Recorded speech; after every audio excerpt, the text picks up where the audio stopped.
मरे हुए व्यक्ति की 5 वस्तुएं क्यों नहीं लेनी चाहिए? एक बार जरूर सुने, वरना आपका परिवार संकट में आ सकता है। गरुड़ पुराण की कथा और उसके पीछे छिपा आध्यात्मिक रहस्य भारतीय सनातन परंपरा में मृत्यु को केवल जीवन का अंत नहीं, बल्कि आत्मा की अगली यात्रा का द्वार माना गया है। यही कारण है कि हमारे शास्त्रों में जन्म जितना पवित्र माना गया है, उतनी ही गंभीरता और नियमों के साथ मृत्यु से जुड़े संस्कार भी निर्धारित किए गए हैं। गरुड़ पुराण उन ग्रंथों में से एक है जो मृत्यु के बाद आत्मा की स्थिति, उसके कर्मों का फल और जीवित परिजनों के कर्तव्यों का अत्यंत सूक्ष्म वर्णन करता है। इसी पुराण में और उससे जुड़ी लोक मान्यताओं में यह स्पष्ट कहा गया है कि मरे हुए व्यक्ति की कुछ वस्तुओं को घर में रखना अशुभ, बाधा उत्पन्न करने वाला और मानसिक आध्यात्मिक कष्ट देने वाला हो सकता है।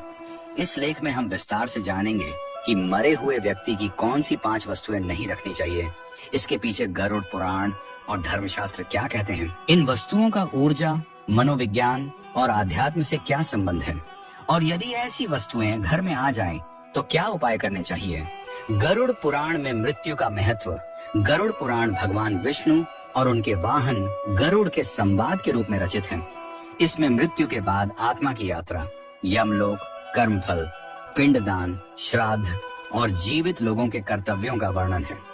गरुड़ पुराण के अनुसार मृत्यु के पश्चात आत्मा अत्यंत संवेदनशील अवस्था में होती है।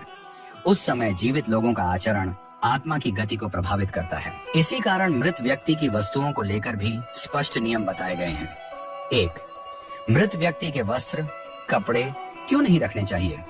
मृत्यु के समय व्यक्ति के वस्त्र उसकी अंतिम शारीरिक और मानसिक अवस्था से जुड़े होते हैं। उन कपड़ों में रोग की ऊर्जा, भय, पीड़ा और शोक की स्मृति, मृत शरीर की स्थिर तामसिक ऊर्जा समाहित मानी जाती है। गरुड़ पुराण के अनुसार मृत व्यक्ति के कपड़े घर में रखने से घर का वातावरण भारी हो जाता है, निरंतर अशांति बनी रहती है, परिवार के सदस्यों में उदासी और थकान बढ़ती है। क्या करना चाहिए? कपड़ों को दान कर देना चाहिए या विधि पूर्वक त्याग करना चाहिए? कुछ परंपराओं में उन्हें जल में प्रवाहित किया जाता है। 2. मृत व्यक्ति की बिस्तर और शैया, चारपाई, गद्दा, तकिया। धार्मिक कारण बिस्तर वह स्थान होता है जहां व्यक्ति ने अंतिम सांस ली, पीड़ा भोगी, मृत्यु का अनुभव किया। गरुड़ पुराण में इसे अशुद्ध स्पर्श क्षेत्र कहा गया है। घर में नकारात्मक ऊर्जा बनी रहती है, रोग और अनिद्रा बढ़ सकती है, बच्चों पर मानसिक प्रभाव पड़ सकता है। उपाय: बिस्तर को त्याग देना चाहिए। लकड़ी की चारपाई हो तो दान या नष्ट गद्दा, तकिया पुनः उपयोग में न लें। 3. मृत व्यक्ति के जूते चप्पल शास्त्रीय मान्यता। जूते चप्पल व्यक्ति की जीवन यात्रा और कर्म पथ के प्रतीक माने जाते हैं। मृत्यु के बाद उन्हें रखना मृत आत्मा को भटकाव की स्थिति में रखता है, घर में स्थिरता को बाधित करता है। गरुड़ पुराण कहता है कि मृत व्यक्ति की यात्रा पृथ्वी से यमलोक तक होती है और उसकी वस्तुओं से मोह आत्मा को रोकता है। क्या करें? जूते चप्पल तुरंत घर से बाहर करें, किसी को दान न करें, सम्मान पूर्वक त्याग करें। 4. मृत व्यक्ति की निजी उपयोग की वस्तुएं, घड़ी, चश्मा, कंघी, ताबीज। आध्यात्मिक कारण: ये वस्तुएं व्यक्ति की व्यक्तिगत ऊर्जा से सबसे अधिक जुड़ी होती हैं। इनमें उसके विचार, उसकी आदतें, उसकी मानसिक तरंगें बस जाती हैं। घर में रखने से प्रभाव पुराने दुखों की स्मृति बनी रहती है। आत्मा को मोह से मुक्ति नहीं मिलती। घर में निर्णय लेने की क्षमता कमजोर होती है। गरुड़ पुराण का संकेत: गरुड़ पुराण में कहा गया है कि मृत व्यक्ति से जुड़ी वस्तुओं का मोह पितृदोष का कारण बन सकता है। 5. मृत व्यक्ति की पूजा संबंधी वस्तुएं। ये बात लोगों को चौंकाती है, परंतु शास्त्रों में यह भी कहा गया है कि मृत व्यक्ति की प्रयोग की हुई माला, आसन, तिलक पात्र, जप सामग्री बिना शुद्ध के उपयोग में नहीं लानी चाहिए। कारण: मृत्यु के बाद वस्तु की ऊर्जा तमसिक हो जाती है। यदि उसे शुद्ध किए बिना पूजा में उपयोग किया जाए तो पूजा का फल नहीं मिलता, साधना में बाधा आती है। क्या करना चाहिए?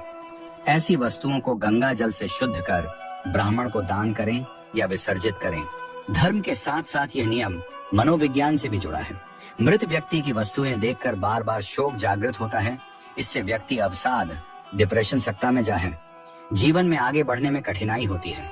हमारे शास्त्र व्यक्ति को वैराग्य और स्वीकार की शिक्षा देते हैं, न कि मोह में बंधे रहने की।